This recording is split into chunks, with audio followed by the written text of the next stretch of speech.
Okay, we are live. So, hi, Swapna. Thank you so much for joining.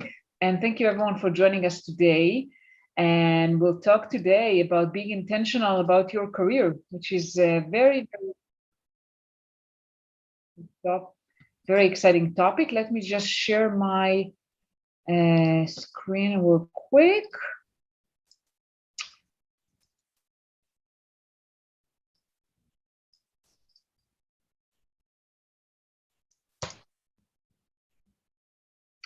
So just few housekeeping before we start.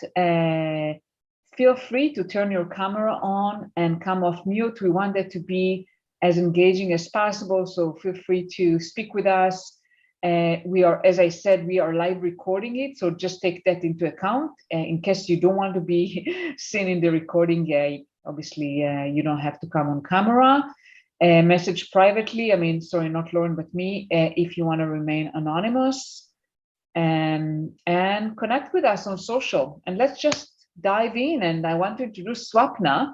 And Swapna Savanti is a senior engineering manager at Headspace Inc. And she is high impact and result driven team leader with over 15 years of software engineering experience and have a proven record of building and managing top performing and highly visible teams for talented engineers.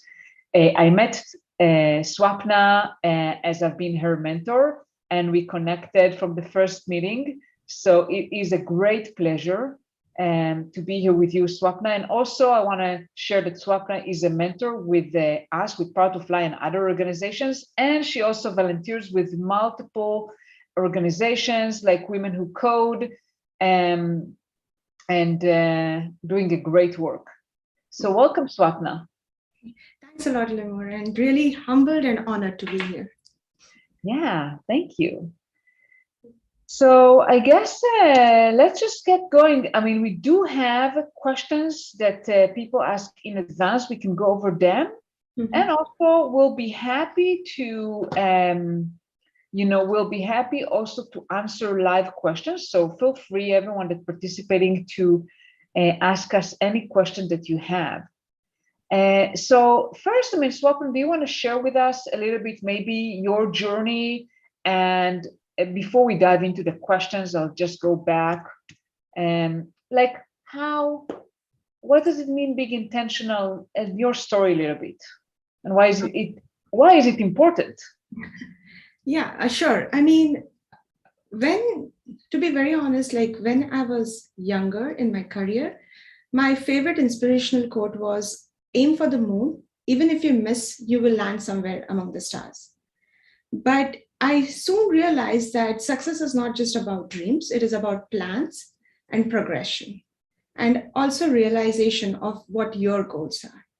So in that course of time, I actually started taking my career seriously. For quite a while, I was a software engineer, and I am like a hardcore engineer from my blood, I would say. I love engineering problems. I love to solve them. But I always used to be in that juncture where I used to go to a new company trying to prove myself as a software engineer.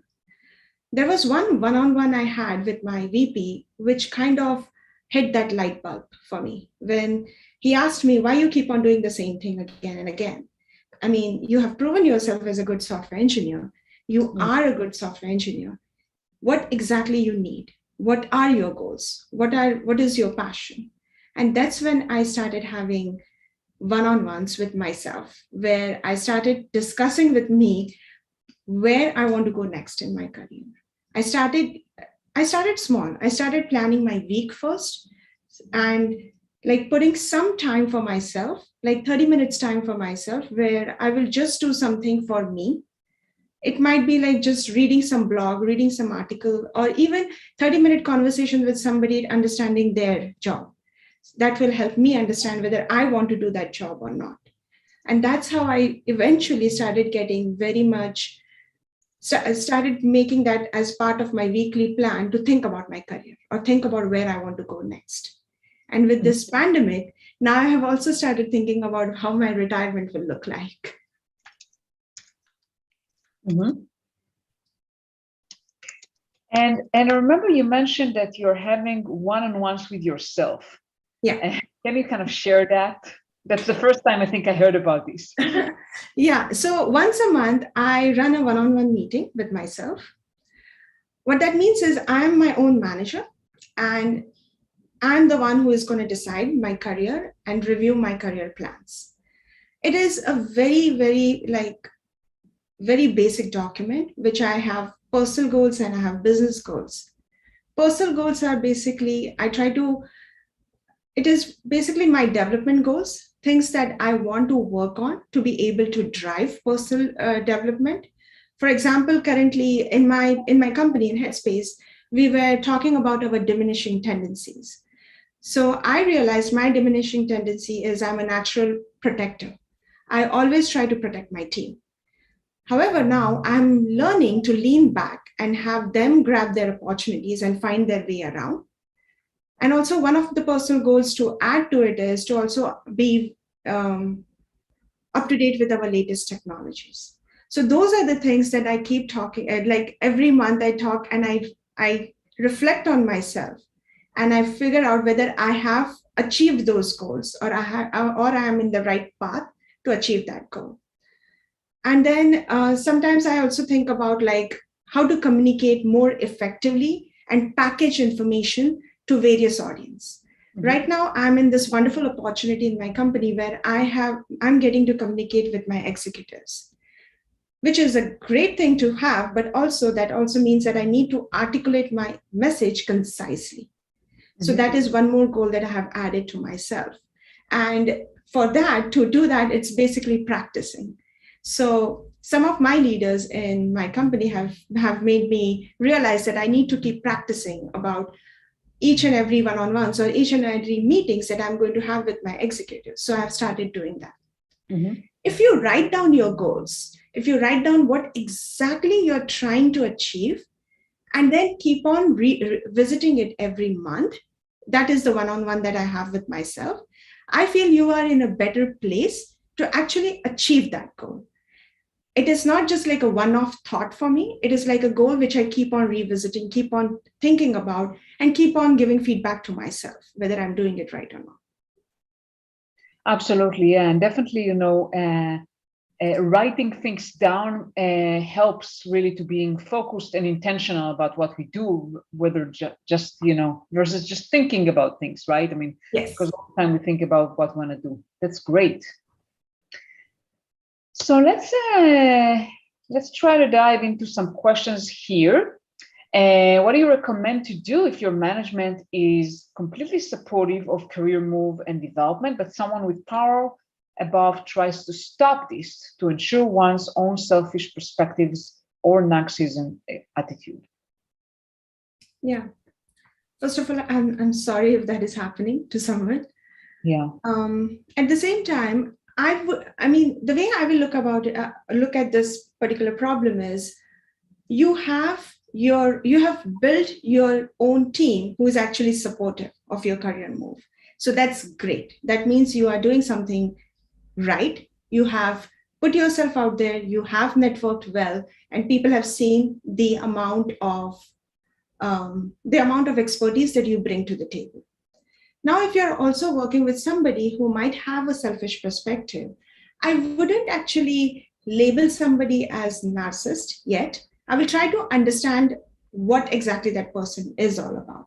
Because there is a difference between someone who is maybe an egomaniac or is puffed up with self-importance and somebody who is like having an actual narcissist personality.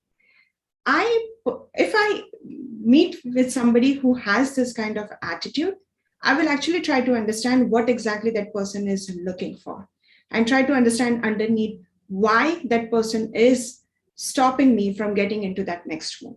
Is it because he wants that? He or she wants that, whoever that person is? Or is it because I have not given the self-importance, quote unquote, that he or she was expecting me to give? If it is all about me not giving that self-importance that he or she is expecting me to give, I will dig a little bit deeper to understand what exactly did I not do what that person was expecting, and was it fair? Sometimes it might be fair. Sometimes you might have missed something. Sometimes it is quite possible that you were doing some project and you were supposed to ask his or her feedback, but you forgot about it. It's very natural. It happens. So at each and every step, when I'm dealing with somebody who is not supportive for me or for my career or for my team, I first try to understand why that person is not supportive. And I always put one step there about basically self-reflecting upon yourself and first understanding, is there something that you were not doing? And the second thing that I will do is, as you already have built a team, a supportive team for yourself, I will ask people whom I feel I have that relationship or whom I feel I have that bond about what is it that I should be doing to get this person on my side. And you will be surprised. Once you ask, there are people who are ready to help you. That is one advice that I have started giving myself, that if you don't ask, the answer is always going to be no. So do not make that as your problem. Make that as a problem of your team, your supportive team that you have built for yourself. That's great advice. And Pratap said, want a job under your guidance. Thank you, Pratap. Yeah, I can share from my own personal experience just on this note that I actually experienced this situation firsthand, not so much talking about narcissist or not, but unsupportive, executives. And the way I handled that was to work with my support group. As you said, you have your team that supports you and your manager. It is very important that your manager supports you. And also with the HR business partner. And I built a plan and ask for feedback continuously. Yes. When you have a plan, you ask for feedback and you have sponsors, you have people who support you, whether that's your manager or other people, peers, that can really help you overcome, even if some people objects or have some bias, because sometimes people have some biases and not always you're able to ask them directly, although I do think it's best if you can. Mm-hmm. Definitely. And actually you brought a very good point about biases, because sometimes there is unconscious bias, like you might not even be aware that you have it. Absolutely. Yeah, so the next question is that someone asked that they are interested to learn more about how to look for career growth opportunities. Yeah, before you think about your career growth opportunity, I would say put some time to understand yourself and your manager. This is a very, very classic thing, right? We have been in a culture, or we have been in an environment that we always think that we should always look for the next job title or increase in salary, or we have to, after that, I have also recently heard that there is always a time limit where you should start moving after that time period to some other company. But for you, it might be more than that. So before even thinking about how to look for your career growth opportunity in your current company, first put some time and understand what your vision and values are for your career. Like, for instance, in my profession, I really want to build a lasting relationship and influence people for the greater good. I really want to build a team for myself so that even if these people move to some other company, they will actually would want to work with me because of the relationship and the influence that I have built with them. And the second part to it is also, I feel that everyone should think about what values are important for them. We talk about multiple values, right? We talk about authenticity, we talk about honesty, integrity, influence, power. But what exactly is important to you? For me, being authentic is very important. There are times in my one-on-ones with my managers and with some of my leaders whom I really respect, I am vulnerable in front of them, telling them how I feel. Because for me, if I'm authentic, they will understand where I'm coming from or what exactly my goals are. So I always think about my individual goal and my interpersonal goals. That is my relationship improvements that I need to do. And I always lean towards a growth mindset and always having a curious mind. I will always take that step ahead to make sure I have that reserved time during the week, as I mentioned earlier, for my personal growth. For example, if your growth opportunity is you want to become a director of engineering, talk to other directors, not just in your company, but in other companies, trying to understand how they are working there, because they are already living your future. So you would understand what that means to you. So before thinking about growth opportunity, it is important to think about yourself and your passion. And the last piece I will add here is something that everybody, I feel most of us miss, is understanding your manager.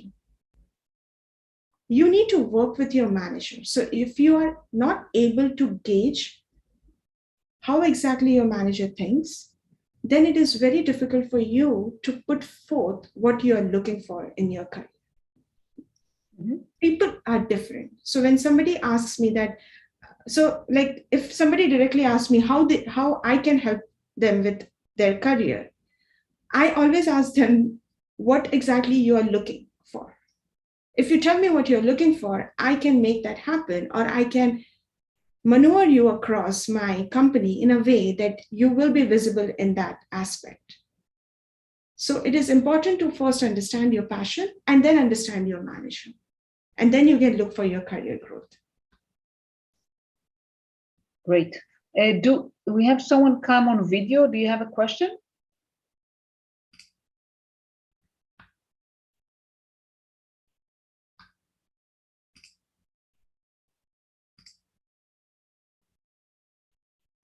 Maybe not. Hi, I don't know if it came through. I'd actually submitted a question in the registration. I was going to ask if she had any kind of, from her own experience, any kind of techniques or kind of like any suggestions on how like she has been able to tune into herself, to kind of tune out the noise and kind of figure out what her values were and what her kind of her vision is. Yeah. So when you talk about tuning in yourself and understanding what your values are, it's an exercise that you need to do with yourself, I would say. It is more about dividing your goals into different sections, like what your individual goals are, what your interpersonal goals are, what your team goals are, what your professional goals are, and what your community goals are. For example, when you talk about individual goals, it is about your self-improvement. And it can be anything, what you want to improve in yourself. And what has worked for me is not making like a very massive goal for myself. Like right now, my goals are not like I want to become a CEO of a company or something. I always have like very baby step goals, like smaller goals, which I feel that I know I can achieve. And the way I can achieve it is by talking to people. I do a lot of networking, a lot of conversations with people, not just in my company, but in other companies. I do send emails via LinkedIn to people, asking them whether they have 30 minutes for me so that we can just have conversation about their current job, what are their challenges, and what they would advise me if I want to have the role that they are having right now. So after understanding different goals and different roles, I do see some of the LinkedIn profiles, which when I look at it, I feel that I see my future like this, or I see my profile growing like this. And then I will start following what they have done. Okay. That's very helpful. Thank you. Yeah. Thank you, Satyam, for your question. Please let us know, anyone else, if you have any question you want to ask. Otherwise, we'll just move forward with the pre-submitted questions. And the next one was how to be consistent with learning. And we all know how challenging it is, right? Because we're so busy on the day-to-day. Yes. And actually, this is something that I learned from one of the organizations that I have been mentoring with. I always block my time. for me, fortunately, in my current company, we have no meetings Friday, and we have a mind day in my company. So my Fridays are usually my learning time. I always block that time. During the entire course of my week, right, whenever I'm talking to somebody, if they say something interesting that I'm not aware of, or if they say something that I feel that, okay, I would like to learn a little bit more about it, I will take a note of it. And then on Fridays, I will actually go and I will actually read through it. I always spend that 30 minutes for myself where I will read through blogs, that I will understand that a particular topic or a particular event that has happened during that week. To keep me accountable, I also have started something called as Weekend Reads. It's a blog that I started where I just write. It is just a 2-minute read where I just write down what I learned on that week. I had never posted my blogs. It used to be just a Google Doc where I used to just write down things that I have learned for that week. And today, and it's very interesting because last week I realized I have materials that actually I can post it in LinkedIn, because it is about like 5 minutes tech talks that I have heard or I have listened to, and I have wrote some gist about it. So make sure, like, this is something that have really worked for me. Make sure you write down things. Make sure that you make an effort when you are reading something or when you're having your aha moments. Just write those things down, because when you will look back, it actually gives it is a boost of confidence, I would say, that when you go back and when you see what all you have achieved, because every person needs that confidence booster. If you don't write things down, you wouldn't even realize what you have achieved for the 1 month that has gone. Absolutely. And I want to mention something about accountability. I mean, a mentor, by the way, is one way to have someone you're accountable for, and it works great, right? Yes. With people I mentor, the accountability is working very good. But if you don't have a mentor, you can still find someone you can be accountable for other than yourself, obviously. Some colleague, your manager, like when you put, for example, if you decide of doing something and you announce it, right? I mean, for example, if you want to learn something and you announce, oh, I'm going to lecture to the team or whatever, I'm going to present to you what I learned. You create some kind of accountability and commitment to do it on a specific timeline. So find some ways that can encourage you to be accountable and actually do it. Yes, for sure. Great. Another question that was brought up, not related directly to the topic, but it's always relevant. When should I bring up salaries with one-on-ones with my manager? Salary is actually a very, very interesting topic, I would say. And I, by no way, am an expert about salary. I can talk about career on and on, but when it comes about salaries and negotiation, I'm also learning, I would say. I mean, we all are learning at every aspect at the end. I personally bring my salaries when I personally feel that the compensation that is given to me is not fair or is not on par with rest of the organization or with rest of the titles I know. I always make sure that when I'm talking to my HR, I ask this question to them whenever we have a conversation about bonus or salaries for my team members also.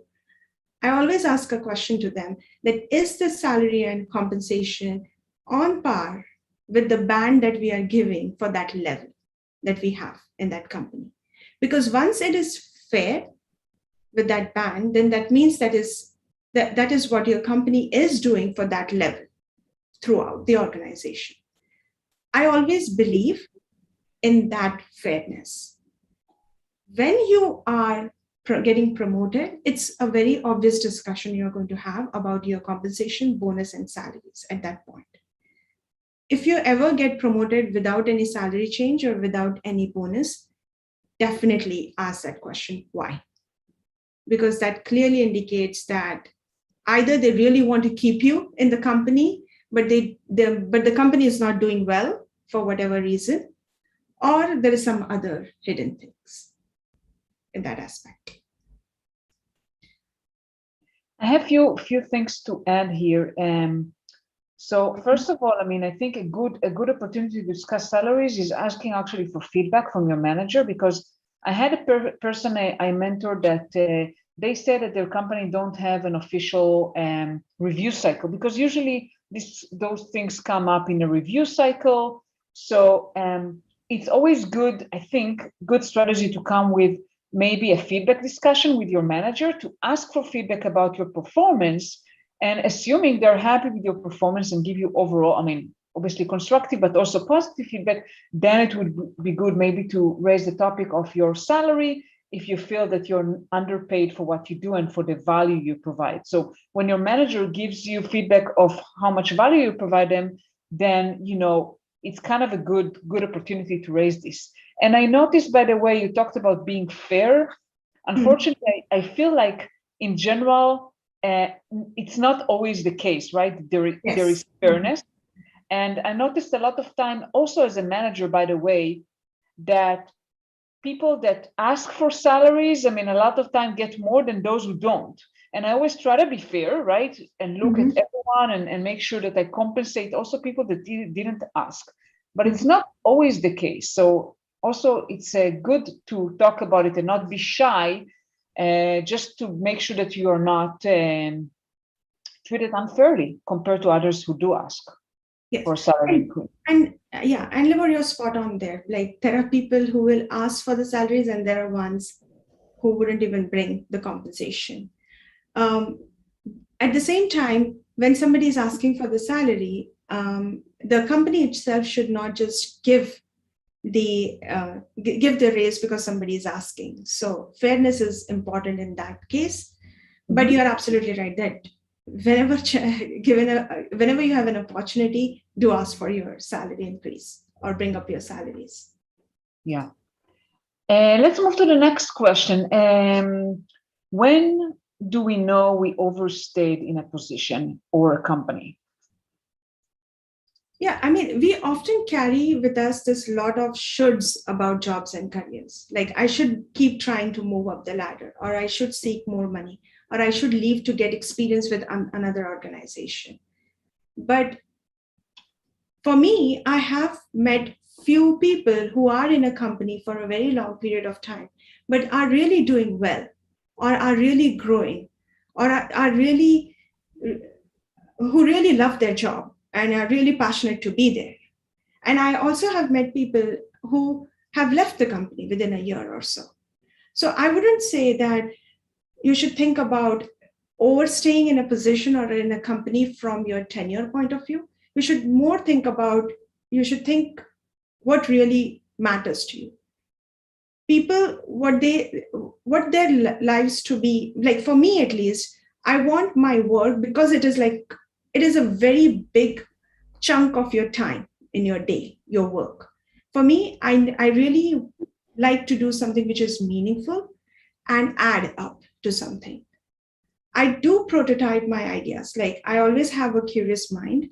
I sneak up to the future. Like, if right now I'm in this company, what my future might look like in this company. If I stay here for 5 years, what will happen? What can happen? What are the possibilities that can happen? Those are the questions I ask myself. And then I consider my current life, that if nothing changes, how I will feel about it in next 1 year. And then what if my current job dies because AI takes over? Then what will happen? And if money and reputation or social obligation was not a thing for me, then what I might be doing right now? Those are the 3 questions I always ask myself. And then I try to incorporate the answers I have for these 3 questions into my job. Like, for me right now, it is very important because of pandemic that I have a social impact. I really care about mental health. And fortunately, I work for a company, Headspace, and now I have started working with their social impact department so that I can do something and give back to the community. So it all depends upon where you want to be, where your future self is. And if the future self is within that company, there is nothing called as you're overstaying in that company. If that future self is not that current position, then yes, you need to start talking about What is that position you would like to take? And how can you map your career to get to that new position? And have that conversation with your managers, with your colleagues, start building that network in that company who can make that happen for you. Amazing. That's great tips. If I can add, so there are two things that I noticed. So first of all, about staying in a position. Personally, I feel like if I feel too comfortable, like if I feel like the job I'm doing, it becomes just a habit, easy. I don't have to think about it. Mm-hmm. For me, it's something. It's a sign that I need to probably stretch myself, right? To do something a little bit uncomfortable and grow. Whether it's a promotion or moving to a different role, I mean, that's obviously a personal question, but like this being too comfortable is always like a sign that unless you really want to, right? I mean, that you're not growing, that you're not moving up in your skills and your abilities. And I noticed, by the way, about overstaying in a company, I totally relate to what you said, Swapna, about like, don't think about the tenure. Mm-hmm. But I did notice that sometimes people tend to be frustrated, maybe negative about a company, and tend to kind of vent a lot. So when I see people like that, a lot of time I think maybe it's time for them to move on to a different company if they keep venting all the time and if they keep thinking negative things, because no company, we all know, no company is perfect. There are always things to complain about. So I think if this is something that you noticed about yourself, that you are becoming negative a lot, that you're venting a lot, or you're thinking, maybe even hopeless in some ways about the company, maybe it's time for you to think about a change. Yes. Definitely. And it's about your personal choice, where you want to be. Like, absolutely. as Limor, you said, right? You wouldn't like to be comfortable in your job. You would like to stretch a bit. But if being comfortable is one of your requirements right now, sure, there is nothing wrong in that either. Absolutely. Sometimes it's good, right? Sometimes we have so many things going on in our lives, right? I mean, whether it's a new child, moving, some medical challenges, health challenges, whatever that may be, and we need that time. But sometimes we want to expand and grow. Yeah, definitely. Another question. Did your goals ever change? How often do you review or renew your goals? Oh, yes. My goals have changed, and they have changed in, I myself I'm surprised where, when I see my goals a couple of years back to where they are right now. I often review my goals, as I said, monthly, and I try to stick to what I want to do, and I try to make sure that I'm still relating to the passion, and I'm still relating to where I want to go next. How did my goals change? When I actually started my career, for me, it was all about the next big technology. Like when Golang came or when React.js, those were the greatest and latest technology in the engineering world. And I wanted to pioneer those technologies in my company. I was all about that. If you talk to my managers in my past, I call it life now, they would say that I would become an engineering architect or something. They never thought I will even get into a management zone. But then eventually, when I started leading people and I started having a team of people whom I was leading, I realized I love to even build teams who are doing amazing things. And now I'm at a place where I feel I really want to be associated with a company whom I can relate my passion and vision with. In my earlier goals and plans, I always wanted to work with the next big hot startup that is coming in Bay Area. But I eventually realized that if I want to grow in my career and I want to stabilize in my career at some point, my vision, my passion about life should match with the company's vision and passion. So now I'm at a place where I feel that I truly believe in the vision of that company. Great.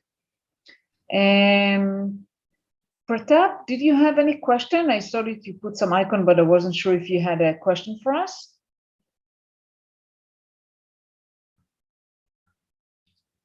And Aiko said, thank you, Limor and Swapna. She also said, thanks for creating space for this discussion.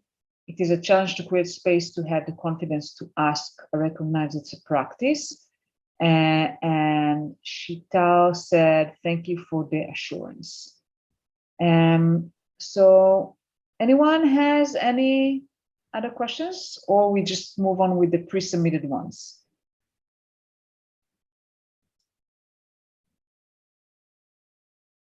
I guess the answer is no, so we'll continue.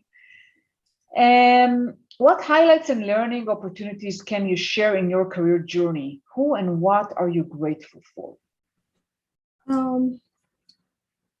Highlights, I would say, as I had mentioned it previously, me moving from an IC role to management role. That journey was interesting. And I never realized I was going to take that journey when I started that journey. I was put into management position because of the need that the company had. And then I excelled in that. The next question was, who and what am I grateful for? Yeah.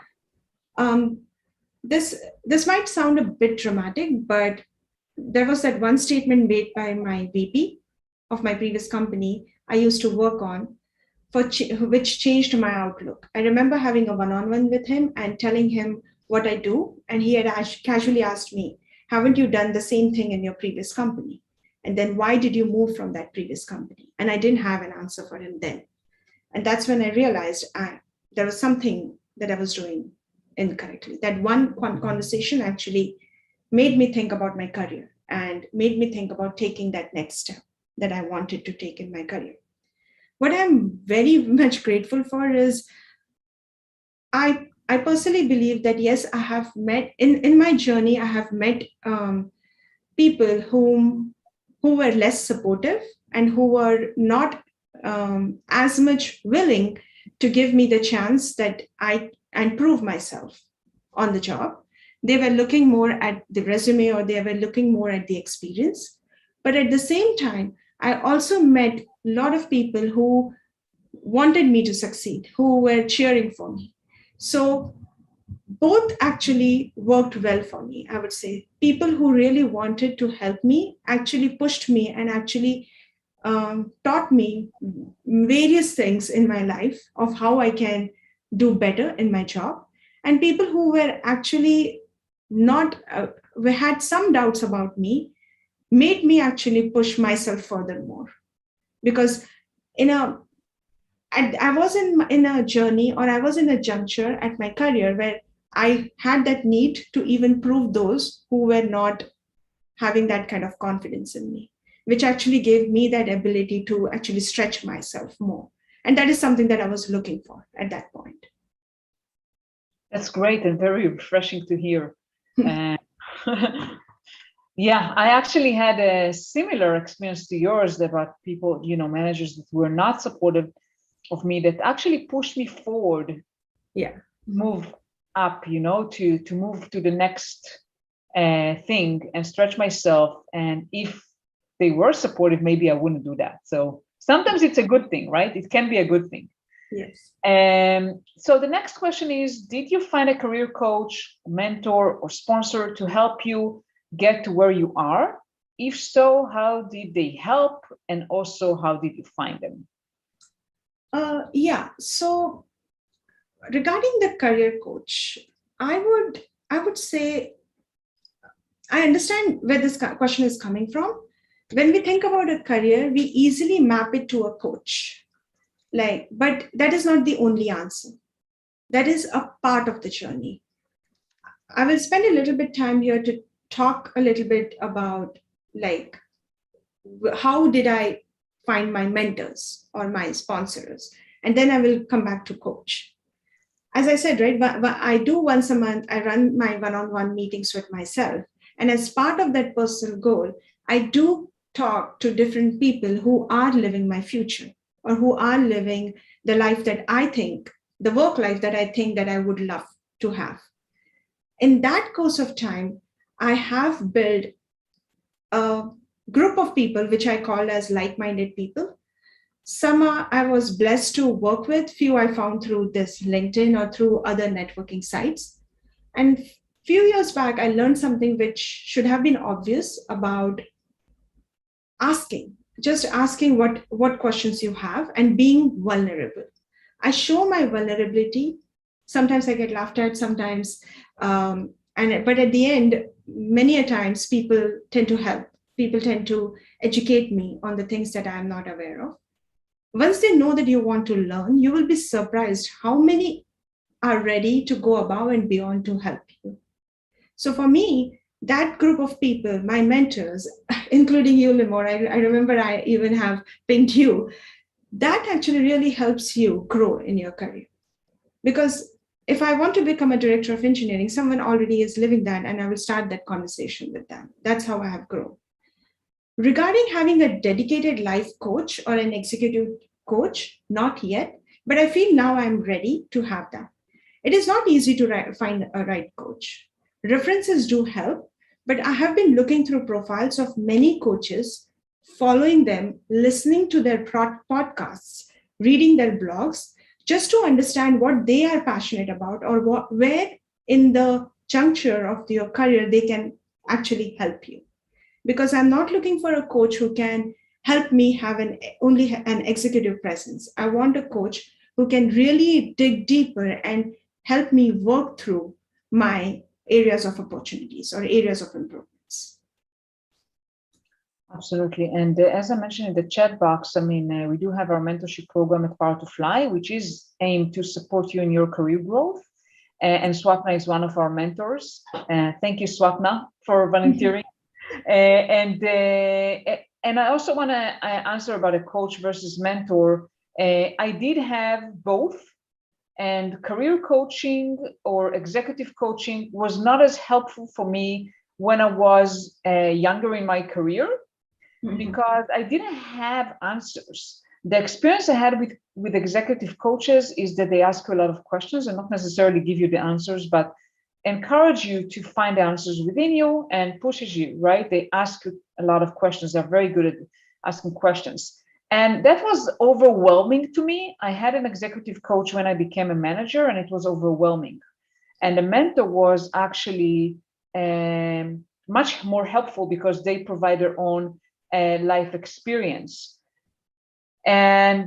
But as I grew in my career and I become more senior, more seasoned, and more confident in myself and my ability, then a career and an executive coach was much more helpful. But obviously, you need to find the right one. Luckily for me, there was one that worked with the company I was working at the time, and she was very good, so I didn't actually have to find her. Any other questions, by the way, from the audience? Feel free to either chat or ask. And Aiko is saying, thank you for answering that question. It's a gift to have people around us that push us out of our comfort zone, cultivating a curious mind. So definitely this is one of the things I try to do as a mentor, to help people to push themselves a little bit, right? We don't want to scare people off, but we want to push them just a little bit so they move forward. And the next question is, do you believe organizations should implement mentorship programs as part of their intentional culture setting and ability to support career growth? Short answer is yes, but I will also contradict myself by saying it should not be forced upon or just be handed out as part of a benefit program. Wanting mentorship or a coach is a personal desire that one needs to experience in their journey before you actually get a coach or you get a mentor for that matter. I have been mentoring in different platforms, and I have been in situations where the only reason I meet a mentee is because it was a benefit their company offered. Those conversations don't go anywhere. And and I'll be very brutally honest here, I don't like my time getting wasted then at that point, because those people really don't have any questions, or they haven't thought within what exactly they are looking for next. So I would say yes, but at the same time, the conversation should be with their managers first, and the managers and the employees should determine if they are ready to have these mentorships. Absolutely. So I know a lot about mentorship, obviously, because I created the mentorship program, Butterfly. So I think that definitely, I mean, it is important that organizations will either implement mentorship programs or use a service like Butterfly. Yeah. I think that organizations that are too small, it will be harder for them to implement a good mentorship program, because one of the good things about a good mentorship program is that you feel comfortable with your mentor. As you said earlier, Swapna, you share weaknesses, right? You talk about things, yes. You become vulnerable. A lot of times you talk about other people in the organization. So it is very important to feel comfortable to do that.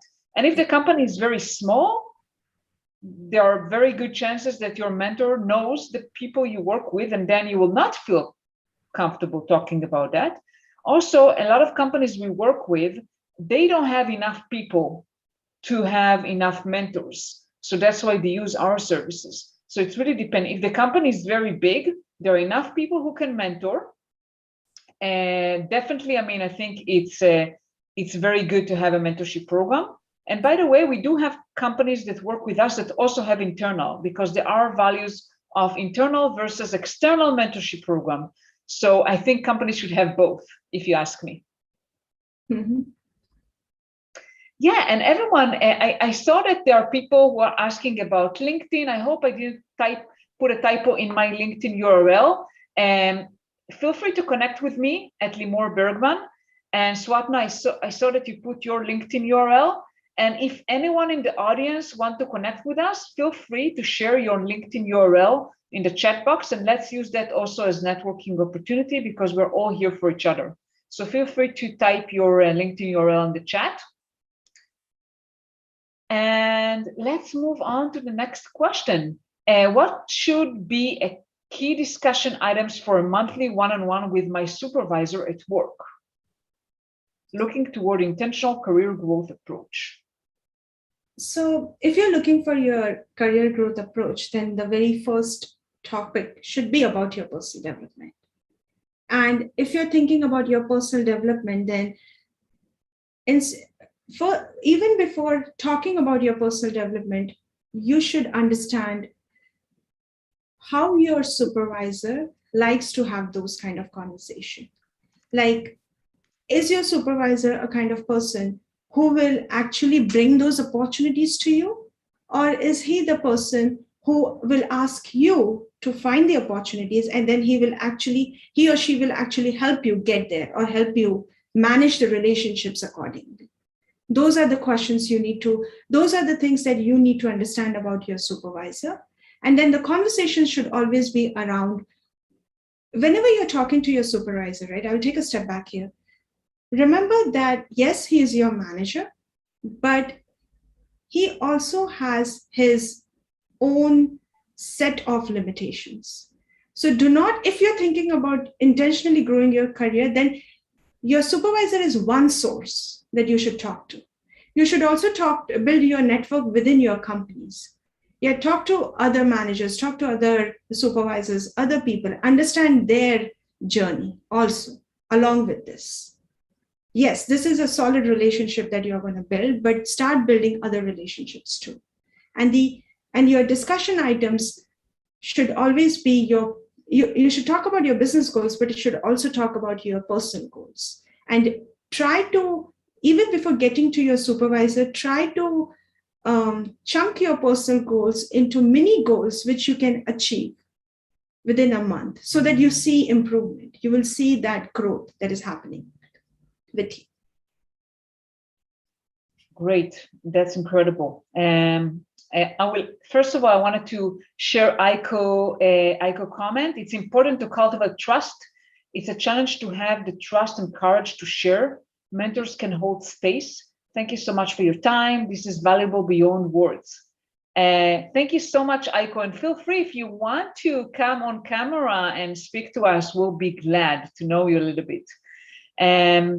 I can share that with some managers, it took me a lot of time to gain trust and feel comfortable with them, even up to a year. It really depends on the manager. With some, I connected immediately. With some, it took longer.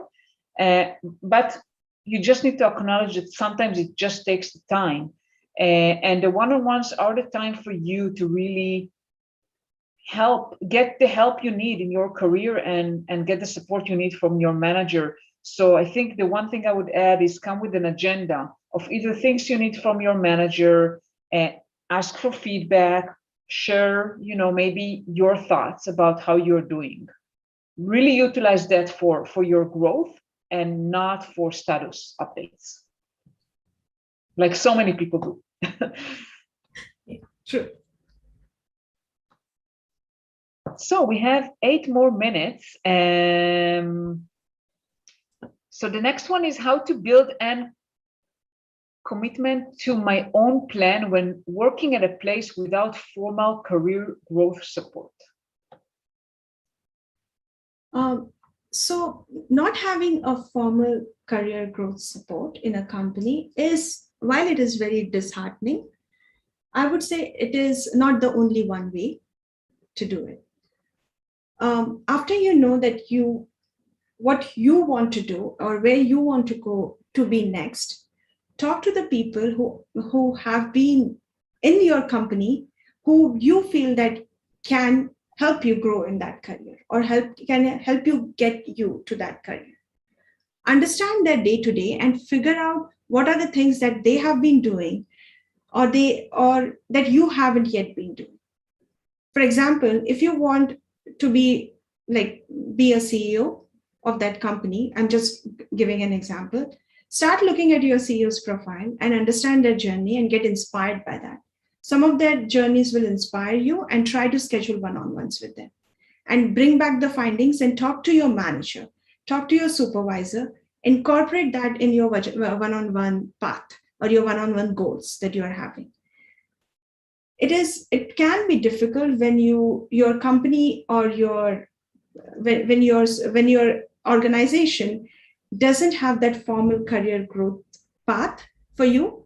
But the challenge is then try to build that career path with your manager and try to have a formal review plan for yourself with your manager. And while you're doing that, make sure that the review plan is also associated with your compensation and your salaries. Because the moment I hear somebody saying that they don't have a formal career growth support, I also worry whether they have a formal performance reviews or they have a formal comp things, because those all should kind of tie together. And if they are not, then you should build that and you should propose that to your manager for yourself at least. Absolutely. Yeah, I actually had someone that I mentored that said that their company doesn't have any career path planning, no discussions, no reviews, and even not any levels, right? They don't even know what's the next level to go to. And I propose similar to what you said, Swapna, about create your own career plan. Be proactive. Talk with your manager about your performance. So definitely be proactive. I think if the company doesn't have anything, it would be good to talk with HR and discuss that, because it's their job, right? It's part of their job to make sure that people have a career path and they know what's their path in front of them. Totally. Okay, last few questions. Let's see how many we can get in the 5 minutes we have left. How to go from IC to manager. Oops, sorry about that. Jumps. What takes for the transition? Yeah, like in my case, as I said, right, I became a manager because the company needed that. I had to lead a team, and the company kind of pivoted to a position that I was already leading the team, and I was given the chance to become a manager. At that moment, I wasn't sure whether I wanted to be or not, but I had a very strong support. I had a support in a way that my supervisors or my leaders actually told me that they will help me transition to the manager position. What I have started doing in my current position in my current company is we have an intermediate state between IC and manager, which is called as a tech lead state, which is a combination of your IC work and your management work. We have defined a role for them. And then we do a 30-60-90 plan, where we start talking about the person itself and try to understand where their love lies. Do they really still love doing IC work more and less of a management work, or they are actually leaning more towards the management side? And if they are leaning towards the management side, then we will keep going, or else we will actually pivot them from IC to a architect position or a principal position, because there is that juncture where you might get into a state where you have to decide whether you want to be expert in the technical knowledge that you have, or you want to pivot to a management side. Both have its own challenges. Both will have their own do's and don'ts, I would say. Absolutely. And by the way, I mean, personally, I mean, I remember that I was promoted to a staff engineer and then started to ask myself those questions, whether I want to continue with the technical route versus leadership. And my 2 cents here are find ways to show leadership. And leadership doesn't equal management, by the way. A leader is not counted by the number of people they manage. A leader can be an IC. So try to look for leadership opportunities. A lot of times, those are things that no one else is picking up. It could be some challenges with other teams, some things that no one is taking care of. So try to pick up those things that no one else do, that you can feel like you can help, and show that to your leaders, right? And show that you have what it takes to become a leader. I think that's the best way. And that's how I noticed, by the way, as a manager, people that I thought were good for leadership position, whether it's like a team lead, a tech lead, or a manager. Those were the people who took initiatives, who were trying to solve problems that no one else did. Yes, definitely.